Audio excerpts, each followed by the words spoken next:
సరివద్ద ధర్మాన ప్రసాదరావు మాట్లాడుతున్నారు. లైవ్ చూద్దాం.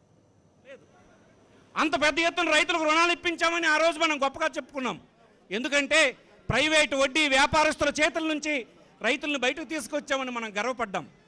కానీ ఈనాడు మీరు కేవలం 3,980 కోట్లు మాత్రమే రుణమాఫీ పథకానికి మేము ఇచ్చాము, రద్దయిపోయిందని మాట చెప్తే ఇది రాష్ట్రంలో ఎవరైనా నమ్ముతారా అని అడుగుతున్నాను నేను.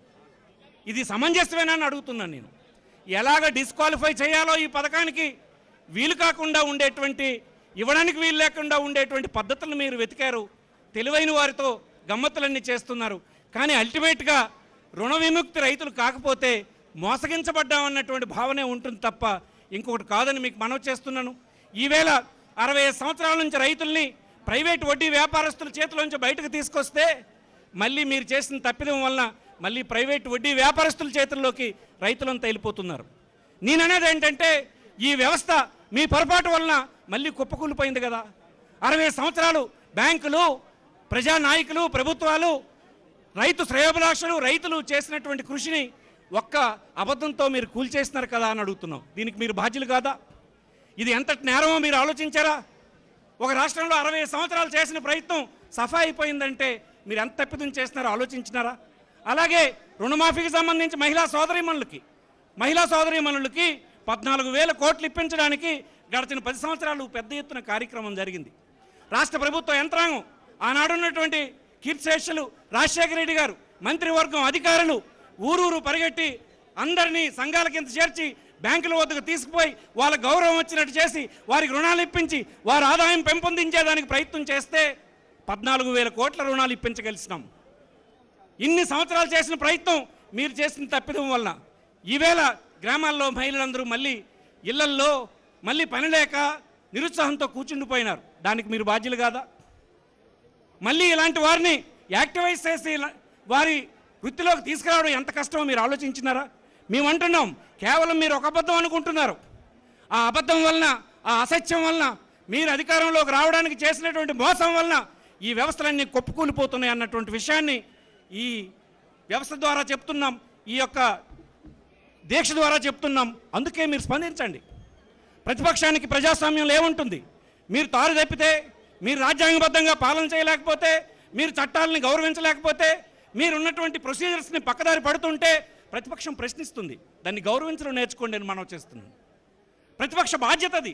మీరు పాలన సరి చేయలేకపోతే, మీకు పాలన సరి చేయమని చెప్పకపోతే ప్రతిపక్షం తప్పదని అంటున్నాను. మా బాధ్యతను మేము నిర్వర్తించడంలో రకరకాల పద్ధతి చేస్తున్నాం. తణుకులో ఎందుకు కూర్చోవలసి వచ్చింది?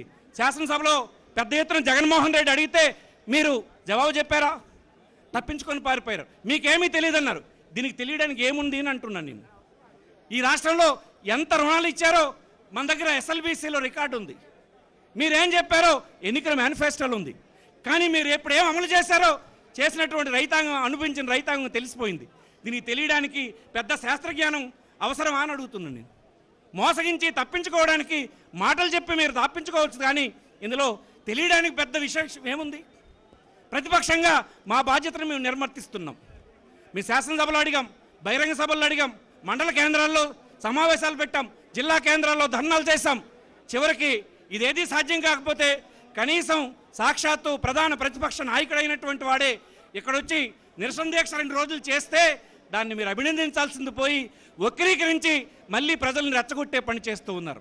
ఇది కరెక్ట్ కాదని మనం చేస్తున్నాం. ఇన్ని సంవత్సరాల పాలన అనుభవం కలిగినటువంటి ముఖ్యమంత్రిగా నేను తప్పు చేశాను, సరిదిద్దుకుంటాను, నాకు కొంత సమయం ఇవ్వండి, కాకపోతే నేను ఇప్పుడు చేయలేకపోతాను, ఆనాడు అబద్ధం ఆడాననే మాట చెప్పి ఒప్పుకోవాలి. కానీ తప్పించి ప్రజాస్వామ్యంలో మీరు ప్రధాన ప్రతిపక్షానికి తప్పుదారి పట్టించే ప్రయత్నం సమంజసంగా, సహేతుకంగా లేదని ఈ సందర్భంగా మనవి చేస్తూ, ఏనాడు వైఎస్ఆర్ కాంగ్రెస్ పార్టీ తన ఎన్నికల మేనిఫెస్టోలో రుణమాఫీని చేయొద్దని కానీ, చేయడానికి వ్యతిరేకమని కానీ చెప్పలేదని, ఇంత పెద్ద ఎత్తున ఉండేటువంటి రుణాన్ని మాఫీ చేయడానికి కేంద్ర ప్రభుత్వాన్ని ఒప్పించి ఒక పథకం తీసుకురావడానికి వైఎస్ఆర్ కాంగ్రెస్ పార్టీ ప్రయత్నం చేస్తుంది, అధికారంలోకి వస్తే చేస్తామని చెప్పినటువంటి మాటే చెప్పడం జరిగిందని ఈ సందర్భంగా మరొకసారి మనవి చేస్తూ, ఇలాంటి వక్రీకరించే ప్రకటనలు మానుకోవాలని అధికార పార్టీకి, తెలుగుదేశం పార్టీకి వైఎస్ఆర్ పార్టీ విజ్ఞప్తి చేస్తుందని మనవి చేస్తున్నాను. సెలవు తీసుకుంటున్నాను. నమస్కారం. ఇప్పుడు రాజా